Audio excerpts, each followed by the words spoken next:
Hartlike goeiemôre van my kant af, weer eens 'n voorreg om so saam met u te wees en mag die Here ook vir ons ryklik saam seën.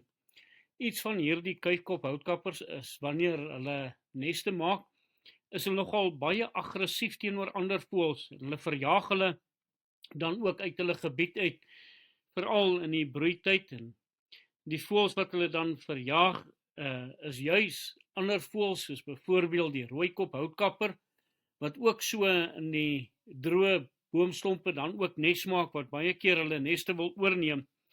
Hulle verjaag selfs duwe en dan die luisters. Nou twee van die luisters wat redelik algemeen by ons voorkom, is dan ook die olyfluister as ook die geelbek luister. En as 'n mens na die dinge van die Here toe gaan, is dit ook vir my wonderlik om te sien dat ons as kinders van die Here ook nie nodig het om met sekere dinge in ons lewens te sit nie. As die Here dan vir ons kom sê, die dief kom om net te steel en te slag en te verwoes, ek het gekom dat hulle lewe en oorvloed kan hê, in Johannes 10 vers 10. Praat van hierdie oorvloedige lewe, dat ons as kinders van die Here juis oorwinning oor sonde ook kan hê. Daardie oorwinning oor sonde, soos Romeine 6 vers 6 ook vir ons sê, aangesien ons dit weet, dat ons ouwe mens saam gekruisig is. So, daar is 'n baie duidelike bewys daarvan in my lewe, is 'n wete dat ek 'n tweede genadewerk deelagtig geword het, dat ek vervul is met die Heilige Gees, en daarom sê hy dan ook, sodat die liggaam van die sonde tot niet gemaak sou word. So, ek kry klaar met die sonde in my lewe, dit word tot niet gemaak, sê die woord, en ons nie meer die sonde sou dien nie. Dus is ek nie meer 'n slaaf van hierdie sonde nie. Ek is vrygemaak daarvan, en juis dat die Here vir my oorwinning oor sonde in my lewe kan gee. Romeine 6 vers 12 getuig ook daarvan. Laat die sonde dan in julle sterflike liggaam nie heers, dat julle aan sy begeerlikhede gehoorsaam sou wees nie. Vroeër was ek onder die slawerny van hierdie sonde gewees. Ek was 'n slaaf van hierdie sonde. Daarom het die woord sê dat julle aan sy begeerlikhede gehoorsaam was, maar nou is ons nie meer nie.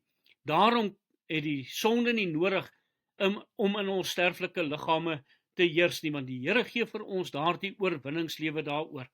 Deuteronomium 7 vers 2, en die Here jou God hulle aan jou oorgee, dat jy hulle verslaan, dan moet jy hulle geheel en al met die banvloek tref.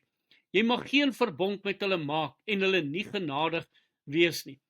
Net soos wat hierdie volk met die volkere moes gemaak het daar in die Kanaans lewe om hulle uit te werp, so moet ons ook in ons lewe sonde en dinge uit ons lewe uitwerp.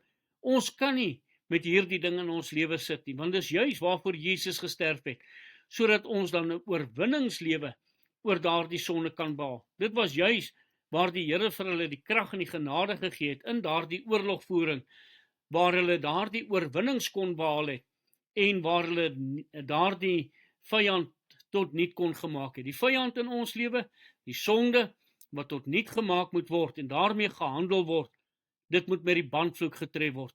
Ek kan dit nie in my lewe toelaat nie. Numeri 33 vers 55, maar as julle die bewoners van die land nie voor julle uit verdrywe nie, sal die wat julle van hulle laat oorbly, soos dorings in julle oë wees, en soos angels in julle sye, en hulle sal julle beveg in die land waar julle in woon. Dus moet daar gehandel word met sonde in my lewe. Ek kan nie dit toelaat nie, dat dit nie 'n struik word in my lewe vorentoe. Romeine 6 vers 18, en vrygemaak van die sonde, het julle diensbaar geword aan die geregtigheid.